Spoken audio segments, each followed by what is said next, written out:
মানুষ রোগে ভুগতেছে, কারো লিভার ক্যান্সার, কারো কিডনি ক্যান্সার, কেউ আবার হার্ট অ্যাটাক হয়ে মারা যায়।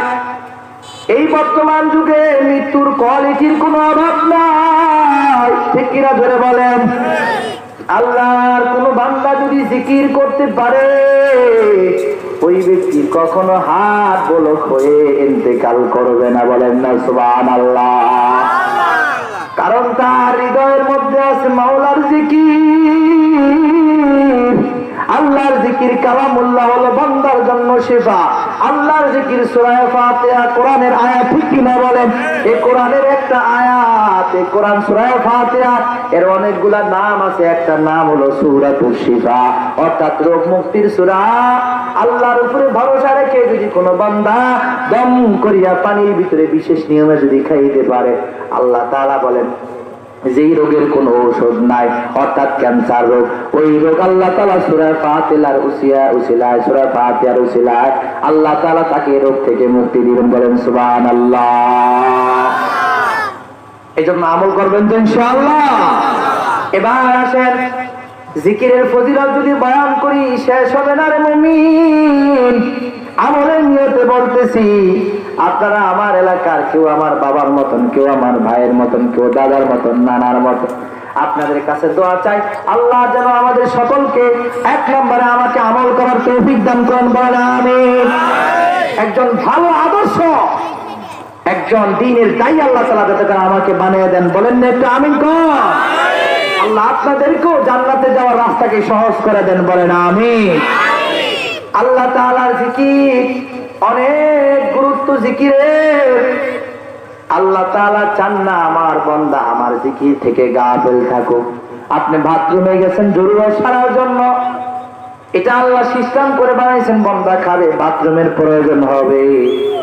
বাথরুম থেকে যখন বাইর হবেন তখন একটা দোয়া পড়তে হয়, গুফরানাক আলহামদুলিল্লাহিল্লাযী আযহাবা আন্নিল আযা ওয়া আফানি। গুফরানাক, ও আল্লাহ আপনার ক্ষমা চাই, আপনার কাছে মাফ চাই। আলহামদুলিল্লাহিল্লাযী আযহাবা আন্নিল আযা, ওই আল্লাহ তাআলা শুকরিয়া আদায় করতেছি যে আল্লাহ তাআলা কষ্টদায়ক জিনিসগুলো আমার শরীর থেকে বের করে দিয়েছেন, ঠিক কিনা বলে? পায়খানা যদি বন্ধ হয়ে যায়, ওই ঢাকা শহরের বড় বড় হসপিটালে অনেকের এই পায়খানার জন্য, একটা হাওয়ার জন্য অনেক লক্ষ লক্ষ টাকা খরচ করে, কিন্তু পায়খানা ক্লিয়ার হয় না, ঠিক কিনা বলে? এটা আল্লাহর বড় নিয়ামত নাও। এই জন্য দেখবেন সেখান থেকে যখন আপনি বের হলেন, পায়খানার রাস্তা থেকে যখন, পায়খানার বাথরুম থেকে যখন আপনি বের হলেন, বের হওয়ার পরে বললেন গফরানাক, আল্লাহ আমারে মাফ করিয়া দেন। এমন কি আপনি পাপ করলেন, গুনাহ করলেন, বাথরুম থেকে বাইর হওয়ার সময় আল্লাহ তাআলার কাছে মাফ চাইতে হবে। কোনো কারণ না, কোনো কারণ না। এক নাম্বার কারণ হলো আল্লাহ তাআলা বান্দারে আল্লাহর স্মরণের জন্য বানাইছেন। আল্লাহ চান বান্দার অন্তরের ভিতরে সব সময় আল্লাহ থাকুক, কিন্তু বাথরুমের ভিতরে বিশেষ প্রয়োজনের কারণে আল্লাহর নামে জিকির করা যায় না। আল্লাহ বলেন বান্দা তোর বড় পাপ হয়ে গেছে, গুনাহ হয়ে গেছে, সাথে সাথে আমি আল্লাহ তাআলার কাছে মাফ চাগো, গফরানাক, আর মাফ করলে আমি আল্লাহ তাআলা তোকে মাফ করে দিব। এই জন্য আল্লাহ নবী শিখায় দিলেন গফরানাক, ও আল্লাহ তোমার ক্ষমা, তোমার ক্ষমা চাই, তোমার কাছে মাফ চাই। আমার একটা মুহূর্ত, আমার জীবন থেকে একটা সময় তোমার বানানোর ক্ষেত্রে আমাকে এই নিয়মে বানাইছো, করতে গিয়ে আমি একটি সময় নষ্ট করে ফেলছি, তুমি আমাকে মাফ করে দাও। এখান থেকে বোঝা যায় আল্লাহ চান না কোনো একটা মুহূর্ত বান্দার আল্লাহর জিকির থেকে খালি থাকুক, জোরে চিল্লায়া বলেন ঠিক কিনা? আল্লাহ চান না বান্দা আমাকে ডাকার জন্য, আমাকে পাওয়ার জন্য দুনিয়া থেকে তুমি বের হয়ে যাও। আল্লাহ তাআলা চান বান্দা যেখানে আছো সেখানে থেকে থেকে আমি মাওলা পাকের জিকির চালায়া যাও, জোরে বলেন ঠিক কিনা? মায়েরা আমার, এই জন্য জিকির করতে হবে নবীর আদর্শে। কার আদর্শে? নবীর আদর্শে, নবীর শিখানো রাস্তায়, শিখানো পথে, শিখানো নবী যেভাবে শিখায় গেছে সেইভাবে জিকির করতে হবে, তখনই আমার জিকিরটা হবে কামেল একটা জিকির, সওয়াবের জিকির, ঠিক কিনা বলে? ভাইরা আমার, জিকিরের অনেক ঘটনা। আল্লাহ পাক রব্বুল আলামিন নূহ নবীর ঘটনা শুনছেন নি আপনারা? ওই বৃদ্ধ নারীর কথা আপনারা খুব ভালো করে সব জানেন।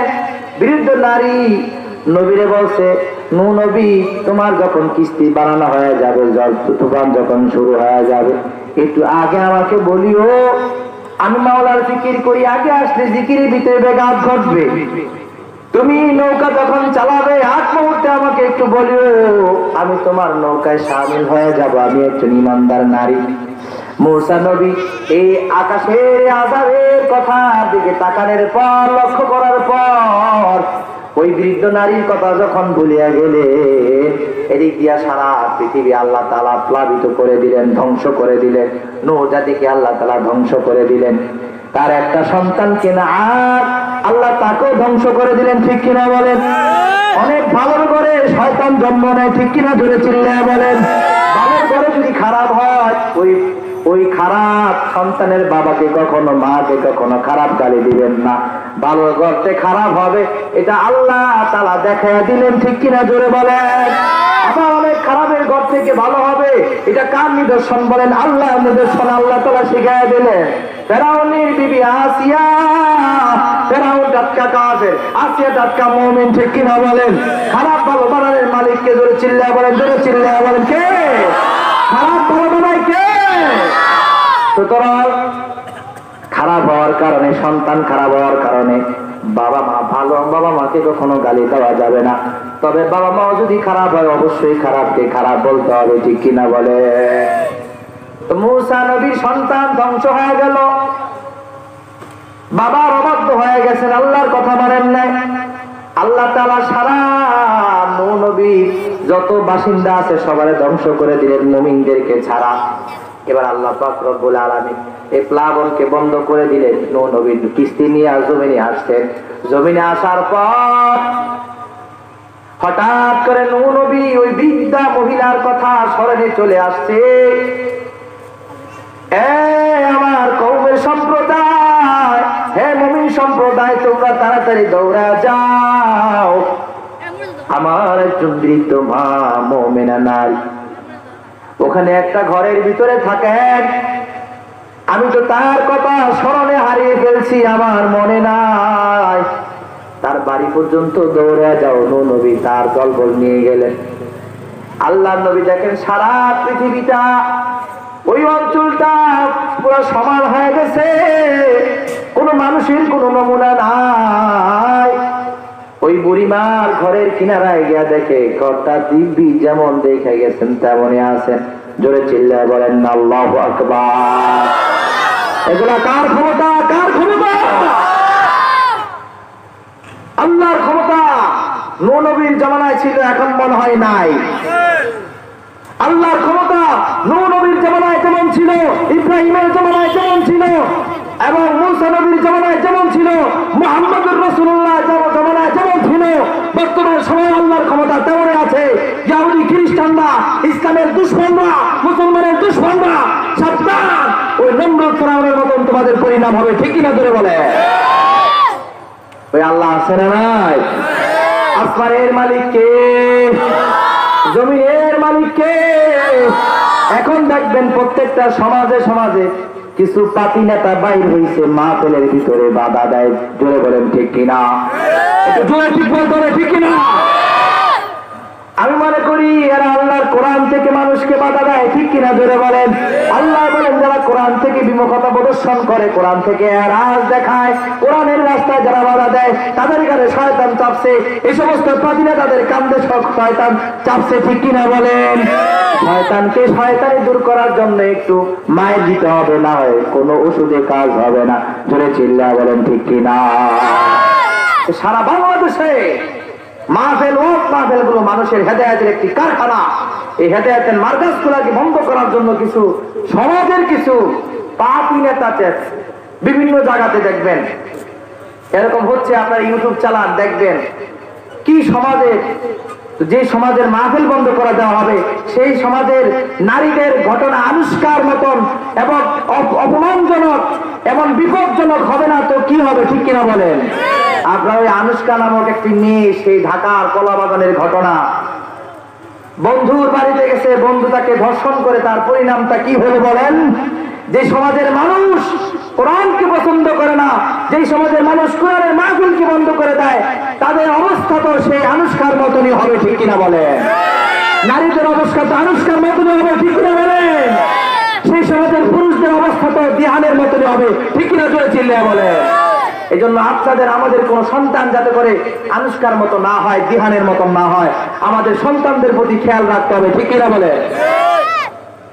এই জন্য আল্লাহ পাক রব্বুল আলামিনের জিকির করতে হবে। তো নূহ নবী তার দলবল নিয়ে দেখলেন, সেখানে গেলেন। যাওয়ার পরে ঘরের দিকে তাকায় দেখি যেমন ঘর তিনি দেখে গেছেন তেমনই আছে। আল্লাহর নবী সামন দিকে পা বাড়ালেন, বৃদ্ধা নারীর ঘরের দরওয়াজায় গিয়ে আওয়াজ করলেন, বুড়িমা। ঘর থেকে আওয়াজ আসে, ও নূহ নবী লাব্বাইক, আমি উপস্থিত আছি। পয়গম্বর প্লাবনের সময় মনে চলে আসছে। নূহ নবী বলে, মা। নূহ নবী আশ্চর্য হয়ে গেছে যখন বলছে প্লাবনের সময় কি চলে আসছে। নূহ নবী আশ্চর্য হয়ে গেছে, আরে এটা কেমন কথা? এই বৃদ্ধ নারী, তাকে আমি ডাকলাম, সে বলতেছে প্লাবন কি শেষ হয়ে গেল নাকি? অথচ প্লাবন শেষ হয়ে সব ধ্বংস হয়ে গেছে। বুড়িমা কি বলে? বলল, বুড়িমা, আমাদের তো আল্লাহ তাআলা মুমিনদের ছাড়া সব ধ্বংস করে দিছে। আল্লাহ প্লাবন দিয়ে সব ধ্বংস করে দিছেন। ও মা, আপনি কোন আমলে ছিলেন? কি কাজটা আপনি ঘরের মধ্যে বসে বসে করলেন, আমাকে একটু বলে। বুড়িমা বলে, বাবা, আমি কোনো আমল করি নাই, তবে একটা আমল আমি করছি, তা হলো আমি বসে বসে মাওলার জিকির করতেছিলাম। বলেন সুবহানাল্লাহ। নূহ নবী আল্লাহর কাছে কেঁদে কেঁদে বলেন, ও আল্লাহ, সারা দুনিয়া ধ্বংস হয়ে গেছে, কিন্তু বৃদ্ধ নারীর ঘরটাও যেমনটা তেমনই আছে। বৃদ্ধ নারীরও কোনো খবর নাই। আল্লাহ, কি কারণ তুমি আমাকে একটু জানাও। বৃদ্ধ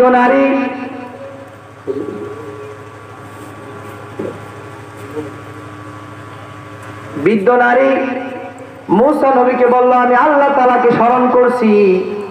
আল্লাহ তাআলার কাছে নূহ নবী জানতে চাইলে আল্লাহ তাআলা বলেন, ও নূহ, আমার যে বান্দা বান্দি আমাকে ভুলবে না, আমিও তাকে ভুলবো না। বলেন সুবহানাল্লাহ। এই জন্য দুনিয়াতে কোনো বান্দা যদি আল্লাহ তাআলাকে স্মরণ করে চলে, আল্লাহ তাআলা তাকে সকল বিপদ থেকে উদ্ধার করবেন, এতে কোনো সন্দেহ নাই, ঠিক কিনা বলেন? মূসা নবী তুর পাহাড়ে গেছে, আল্লাহ হেফাজত করছেন। ইব্রাহিম নবী ওই নমরুদের অগ্নিকুণ্ডের ভিতরে পড়লেন, হেফাজত করছেন কে? বলেন আল্লাহ। এই জন্য জিকির আমাদের চালায়া যেতে হবে, ঠিক কিনা বলেন?